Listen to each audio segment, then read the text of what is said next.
Have you recently had a knee surgery? There are three primary considerations we recommend everybody taking after they've had a knee surgery to help them get back recovered, feeling great, feeling strong, feeling functional faster. We're going to dive into what these considerations are and how to go about applying them on this week's episode. We're going to cue our introduction and we'll dive right into this conversation.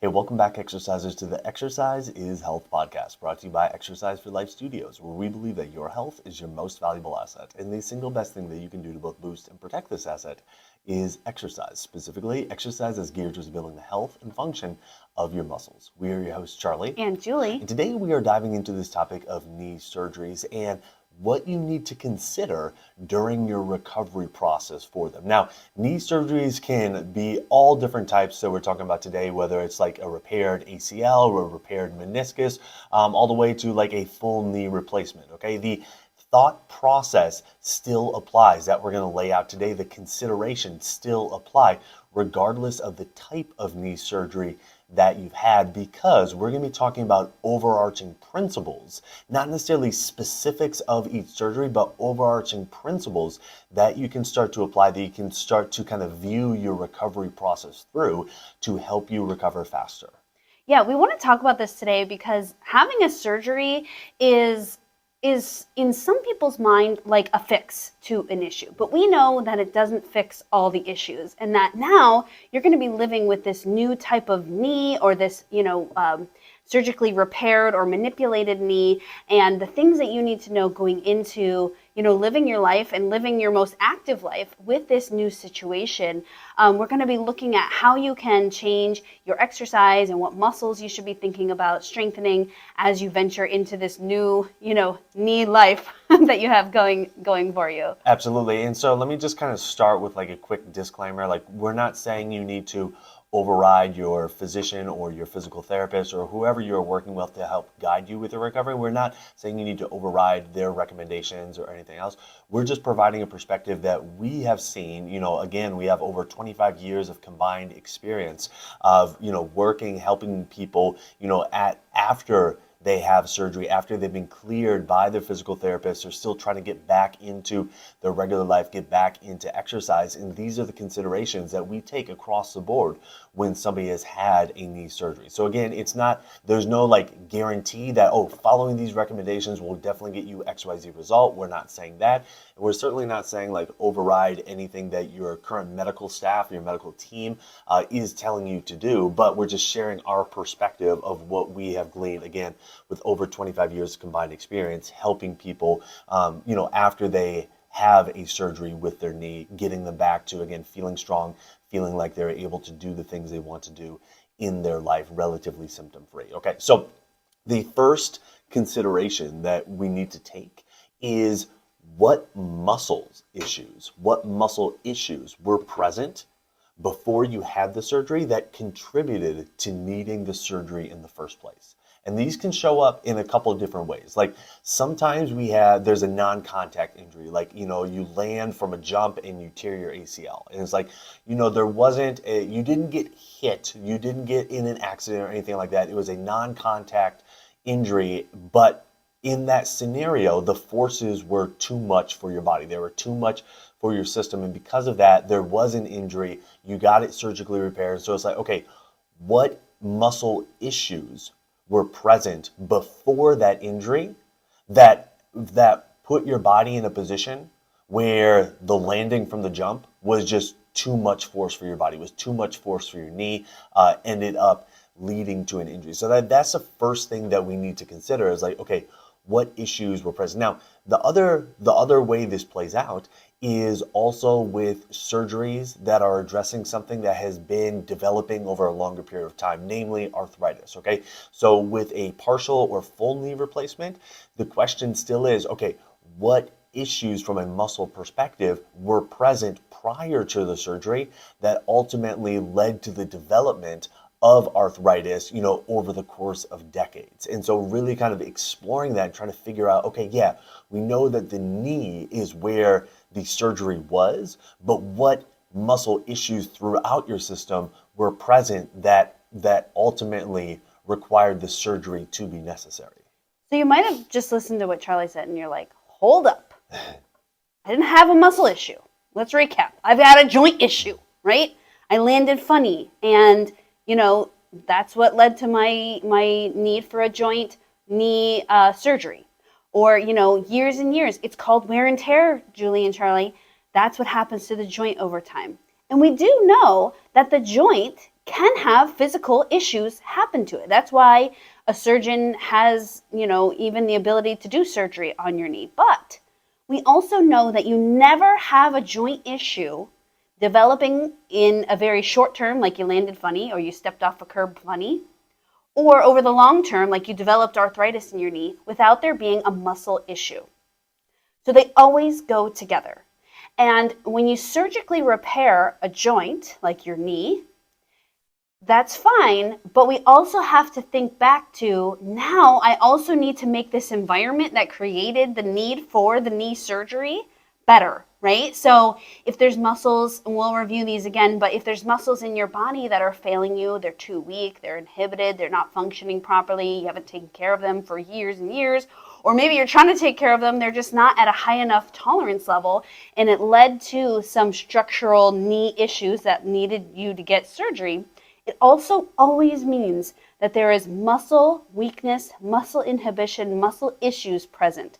And those muscle issues need to get resolved, because when you have a knee surgery, you might be changing the structure, but you're not changing the environment.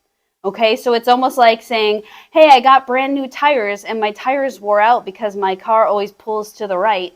Well, you'd say, okay, great, you got brand new tires, but let's also fix the issue where you're pulling to the right, because now you're going to start wearing out your replaced stuff really fast. You're going to have those symptoms come back because although the parts are new, the situation, the environment that those parts are in are still the same story that you've been living either for a short term or a long term. So that's what we're talking about here, is we're saying, hey, just because you have a new structure, you have repaired joints, or you have, a new surface, there's no arthritis in there anymore.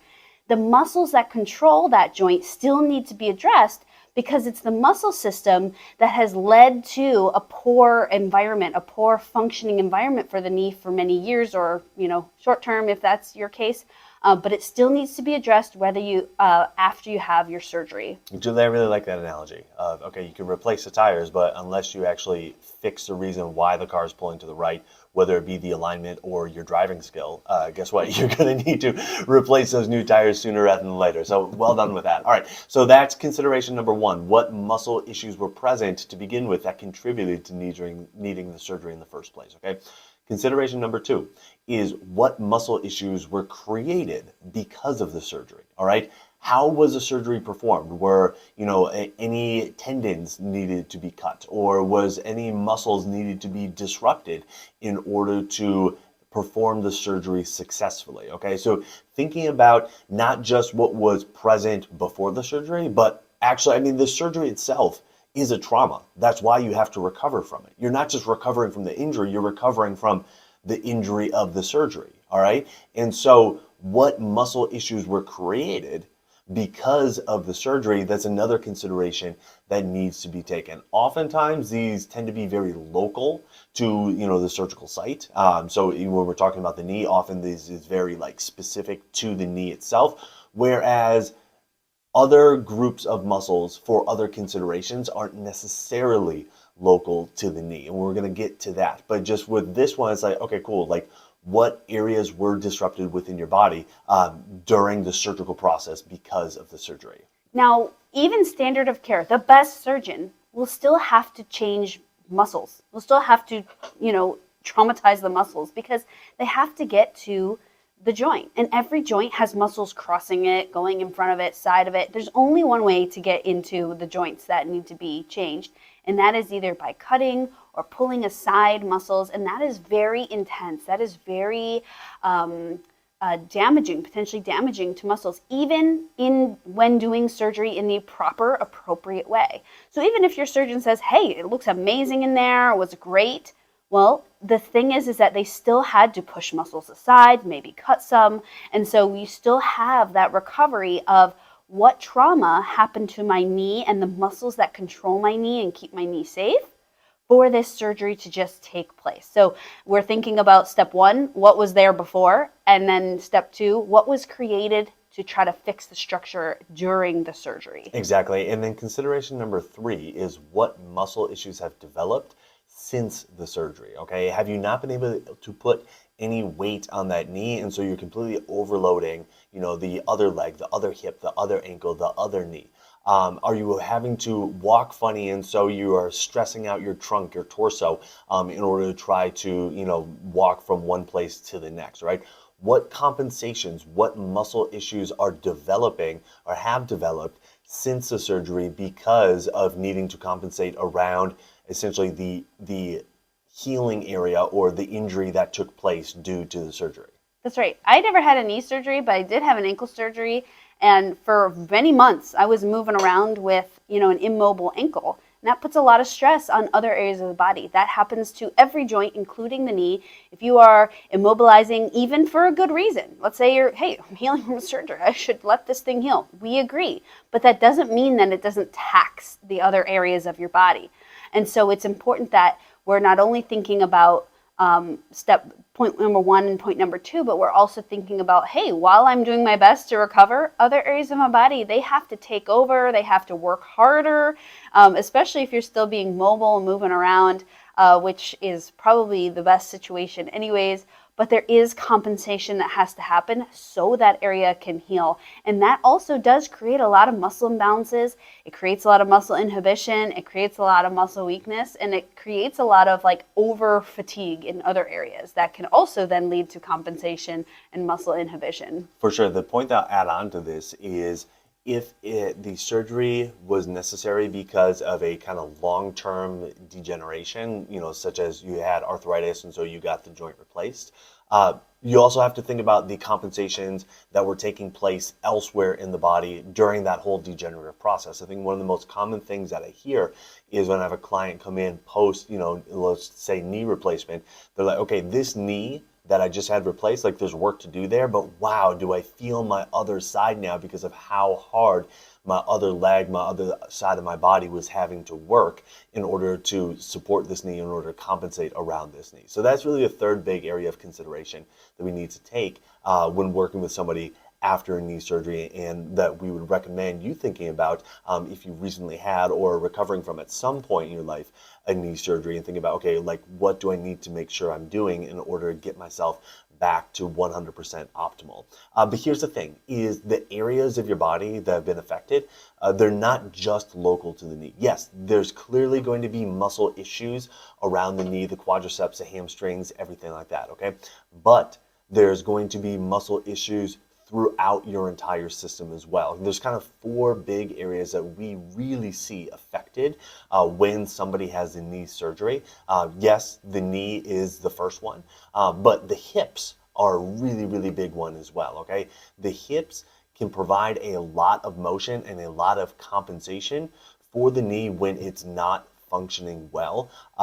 But that also means that they are having to compensate a lot and move a lot more than they often would need to if the knee was functioning better. And so in addition to making sure the muscles that are supporting and surrounding the knee, the quadriceps, the hamstrings, and muscles like that, are again contracting well and working well, we also need to be thinking about the muscles of the hip. That's right. The knee and the hip are going to be huge factors in remember, the environment of that knee in a really strong, healthy, supported place. The next area is going to be the foot and the ankle. I know a lot of times we think about feet and ankle as like a last minute project, but the feet and the ankle have a huge influence over the knee. Number one, not only is it literally the neighboring joint, and it's the thing that has to interact with the ground before forces go up to your knee, but there are muscles that are shared. Right? They're literally the same muscles that control your knee and control your ankle and your foot.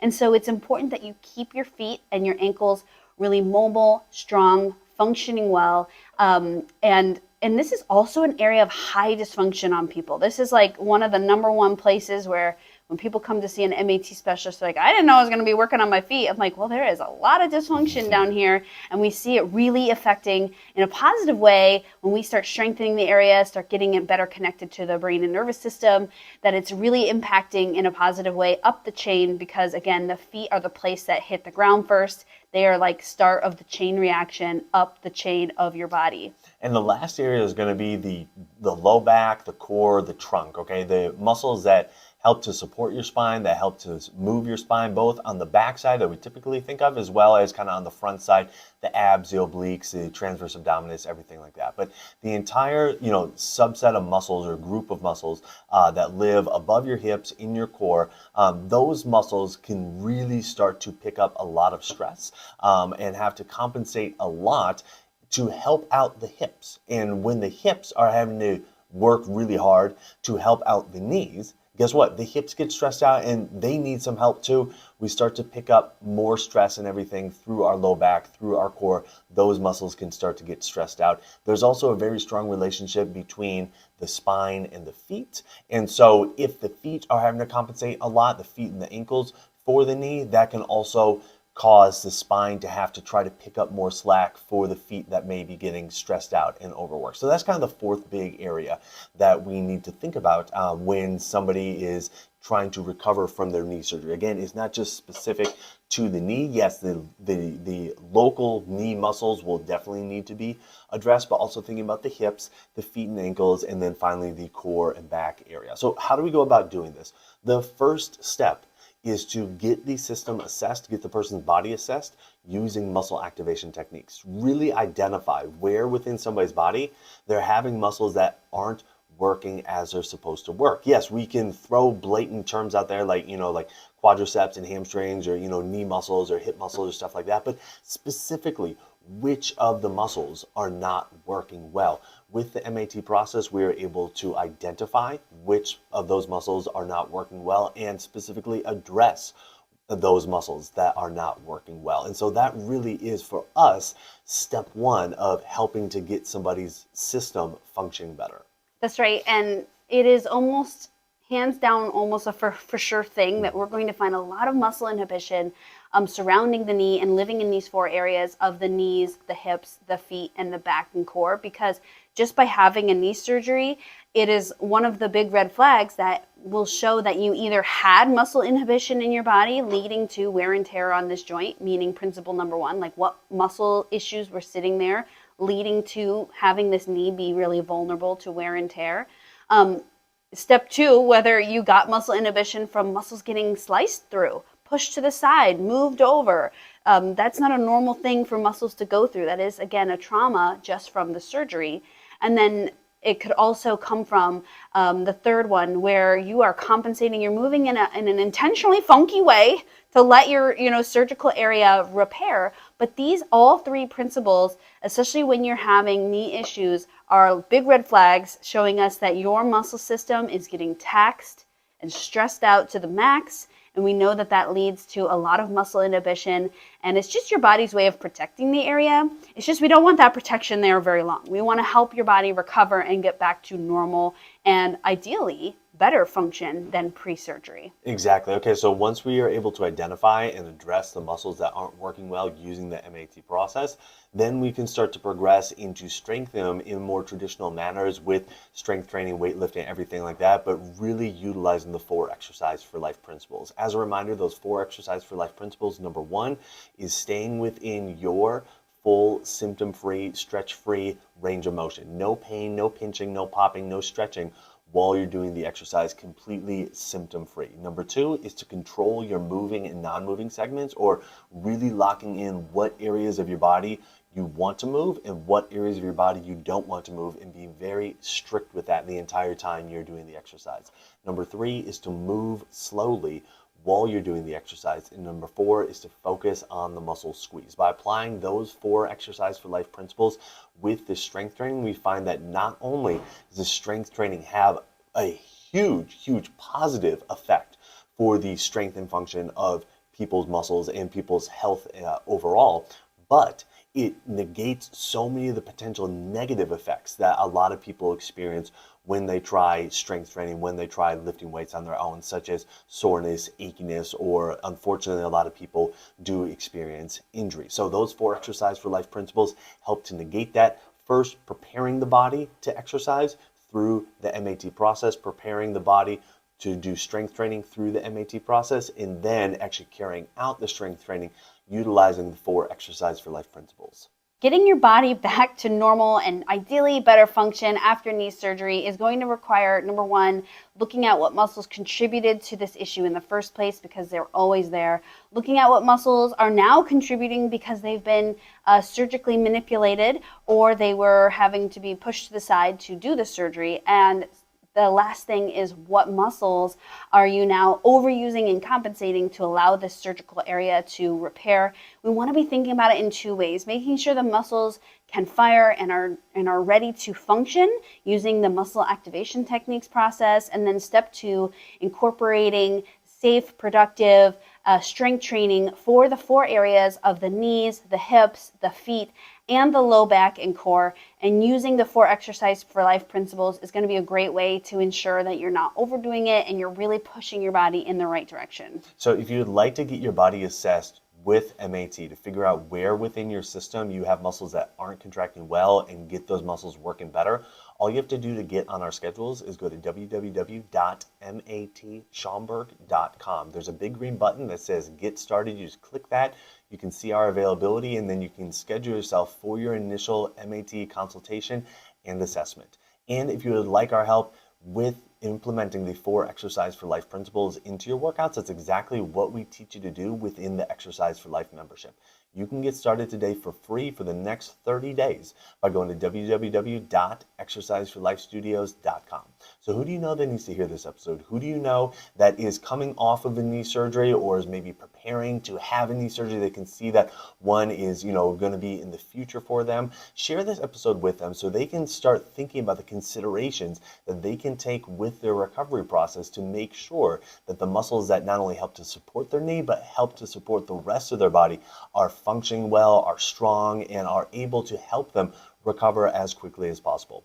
And while you're online, head on over to Apple Podcasts, Spotify, or wherever you listen to us and leave us a rating and review. It helps people find our podcast when they're looking for information on exercise and they're looking for information on health. So if you found value in this conversation today, let us know by leaving us that 5-star rating and review. Well, thanks so much for tuning in. We always appreciate it. Have a fantastic week, and we'll talk with you all next week. This podcast is for information purposes only. The statements and views on this podcast are not medical advice. This podcast, including Julie and Charlie Gates, disclaim responsibility for any possible adverse effects from the use of information contained herein. Opinions of guests are their own, and this podcast does not endorse or accept responsibility for statements made by guests. This podcast does not make any representations or warranties about guest qualifications or credibility. This podcast may contain paid endorsements or advertisements for products or services. Individuals on this podcast may have a direct or indirect financial interest in products or services referred to herein. If you think you have a medical issue, consult a licensed physician.